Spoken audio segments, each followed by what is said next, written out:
First attempt में नहीं हुआ, सेकंड में भी नहीं हुआ, थर्ड में भी नहीं हुआ, फिर भी मैं लगा रहा। ज़रूरी नहीं है कि सबका ही फर्स्ट अटैम्प्ट में हो जाता है। मैंने जॉब की, जिसको क्विट करके मैं फिर सिविल सर्विसेज में आया। 2017 मेरा फर्स्ट सीरियस अटैम्प्ट था। देखिए, एक डेली न्यूज़पेपर पढ़ने की तो आपको आदत डालनी चाहिए, फ्रैंकली मैं बताऊं, क्योंकि वो आपको प्री में नहीं तो मेंस में तो हेल्प करेगा ही। अगर आप तैयारी के फेज में आ रहे हैं तो एनसीईआरटी आपको कम से कम एक बार तो पढ़नी चाहिए। हेलो दोस्तों, नमस्कार। मेरा नाम है विभांशु। स्वागत है आप सभी का हमारे एक और नए वीडियो में। दोस्तों, हमारे साथ पारितोष मिश्रा सर हैं, जिनका एसडीएम की पोस्ट पर चयन हुआ है। अभी यूपीपीसीएस का रिजल्ट आया तो उसमें इनका 13वीं रैंक थी। तो अभी इनसे सर से जानेंगे, इनकी स्ट्रैटेजी के बारे में जानेंगे और क्या बुक लिस्ट वगैरह फॉलो करते हैं, सब कुछ आज की इस वीडियो में कवर करेंगे। बस आप लोग वीडियो के अंत तक देखते रहेगा। एंड चैनल पहली बार है, चैनल को सब्सक्राइब कर नोटिफिकेशन बेल को प्रेस कर दीजिएगा, ताकि हमारे वीडियो रेगुलर अपडेट आप सभी को सबसे पहले मिलते रहे। सर, सबसे पहले तो आपको हमारे और जो हमारे व्यूअर्स वीडियो देख रहे हैं उनकी तरफ से आपको बहुत बहुत बधाई सर। जी, thank you so much. Sir, सबसे पहले तो हम आपका जो है एजुकेशन बैकग्राउंड जानना चाहेंगे कि आपने मतलब इस अभी तक कौन कौन सी पढ़ाई की है, कहाँ से स्टार्ट किया? देखिए सर, मेरा तो स्कूलिंग लखनऊ से हुई है। मैंने फर्स्ट टू 12 लखनऊ में CTMR जयपुरिया स्कूल से किया है। उसके बाद मेरी ग्रेजुएशन बिट्स पिलानी से हुई है। मैं इलेक्ट्रॉनिक्स इंजीनियर हूँ।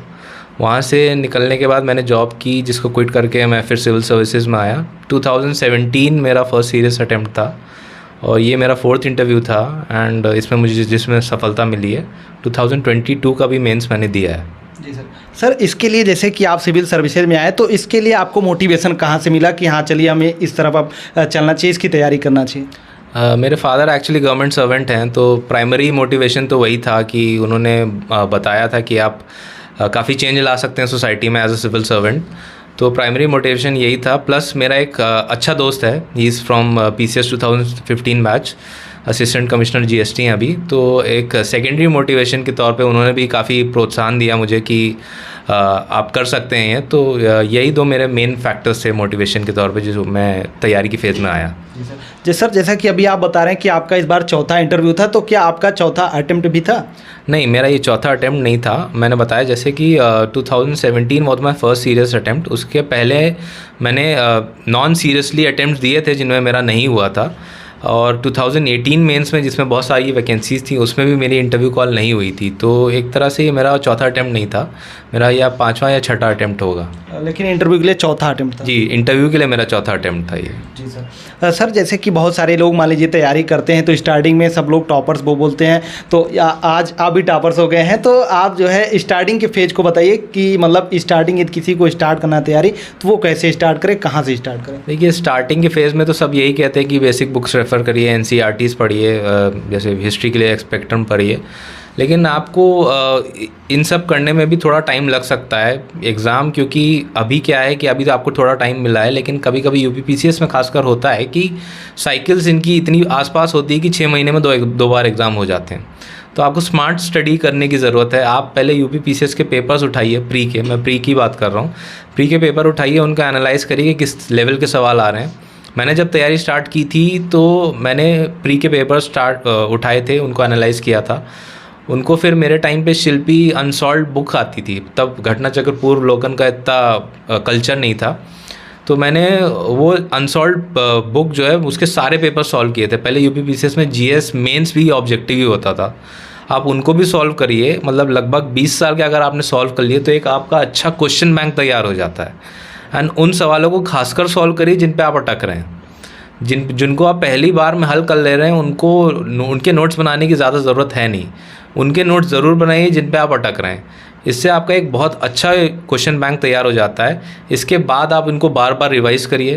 प्री से खासकर 1.5 महीना पहले आप इनको रिवाइज़ करके फिर स्टैंडर्ड बुक हैं जैसे लक्ष्मीकांत है, इनके सेलेक्टिव चैप्टर्स पढ़िए, देखिए कि कौन से चैप्टर से ज़्यादा सवाल आ रहे हैं। मॉडर्न इंडिया के लिए स्पेक्ट्रम हो गई। लूसेंट में रेफ़र करता हूँ इकोनॉमी एंड साइंस पोर्शन के लिए, काफ़ी हेल्पफुल रहती है। प्लस सबसे कामगर चीज़ जो मुझे लगती है कि आप UPPSC ने 3-4 साल में जितने भी एग्ज़ाम कराए हैं, I am not talking about only PCS, UPPSC बहुत लेवल के एग्ज़ाम कराता है।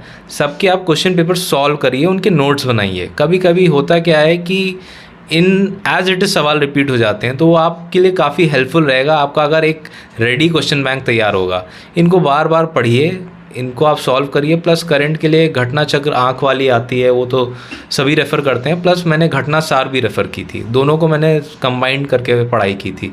तो ये इससे आपका प्री मेरे हिसाब से रुकना नहीं चाहिए।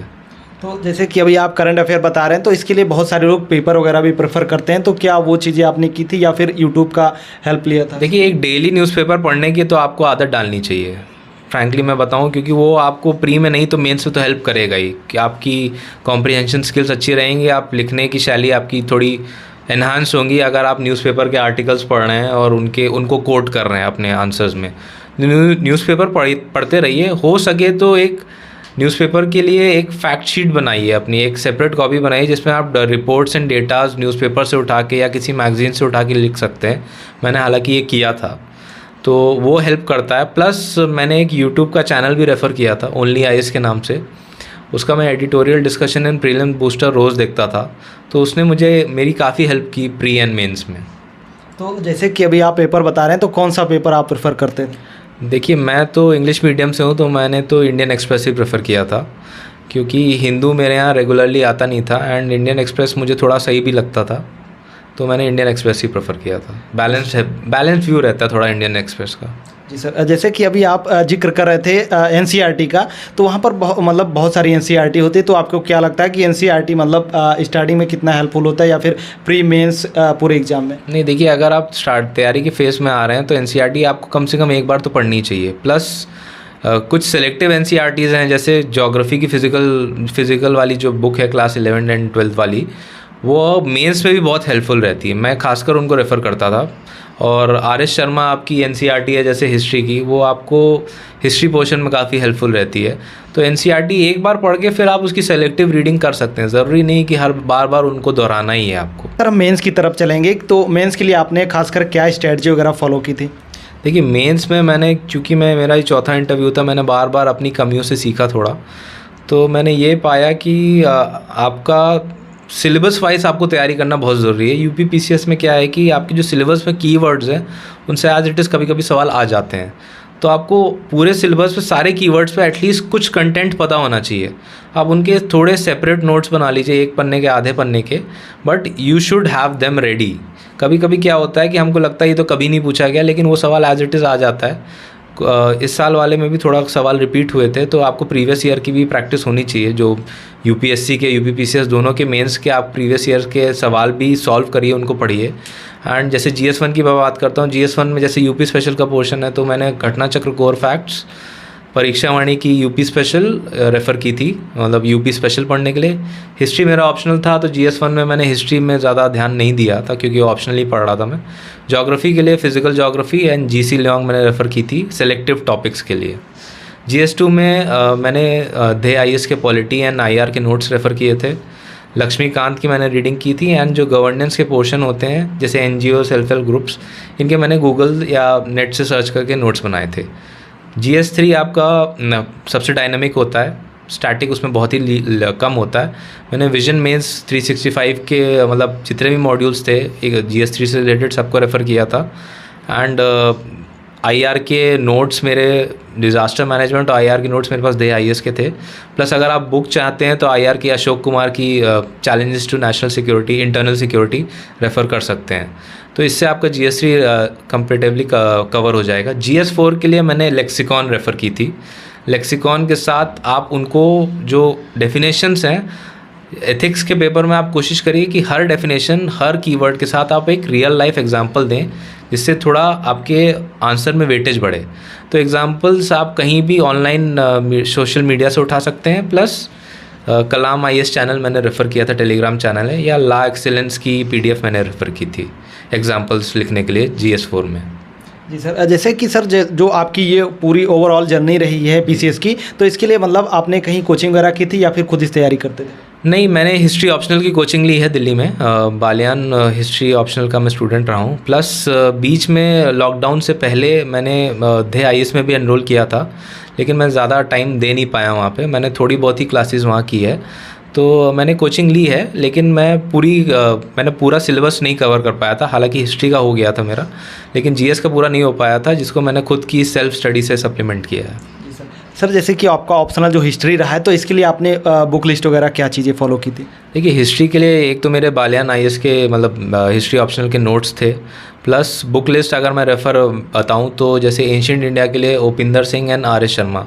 उपिंदर सिंह की सिलेक्टिव रीडिंग करिए UPPCS के लिए। मिडिवल इंडिया के लिए मैंने सतीश चंद्रा ही रेफ़र की थी।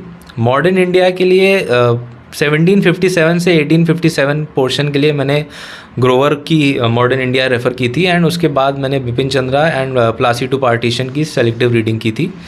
एंड वर्ल्ड हिस्ट्री के लिए मैं कहूँ तो जैन एंड माथुर मैंने रेफ़र की थी। तो ये मेन किताबें मैंने रेफ़र की थी, लेकिन मेरा मेन एम्फेसिस था कि मैं अपने नोट्स को बार बार रिवाइज़ करूँ, जो मेरे कोचिंग के नोट्स थे। जी सर। सर, इसके बाद जो लास्ट फेज़ होता है कि हमारा इंटरव्यू का फेज़ होता है, क्योंकि 2 फेज़ आप क्रॉस करके जाते हैं, तो आपने कई बार इंटरव्यू भी दिया है, यहाँ पर चौथी बार आप यहाँ पर दिए थे।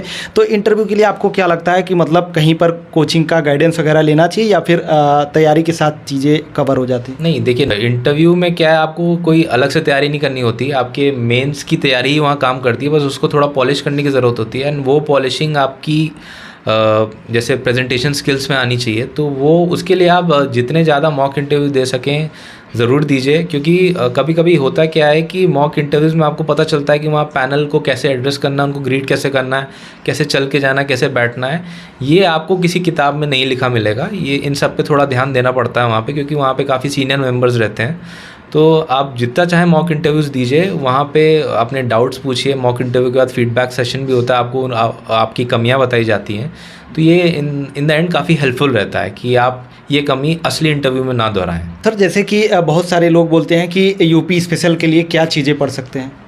यूपी स्पेशल के लिए देखिए, मैंने वही कहा है कि सिलेबस ज़रूर रेफ़र करिए, एंड यूपी स्पेशल में जितनी भी टॉपिक्स हैं उनकी आपको बेसिक नॉलेज तो होनी चाहिए। तो कोई स्टैंडर्ड बुक, जैसे मैंने बताया घटना चक्र कोर फैक्ट्स इंग्लिश मीडियम के लिए, एंड हिंदी मीडियम के लिए मैं रेफ़र करूँगा परीक्षा वाणी की यूपी स्पेशल। वो मुझे काफ़ी पसंद है पर्सनली वो बुक। मैं इंग्लिश मीडियम का हूँ, लेकिन वो मुझे बुक काफ़ी पसंद है, एंड मुझे हर प्री और हर मेंस के पहले ज़रूर पढ़ता हूँ।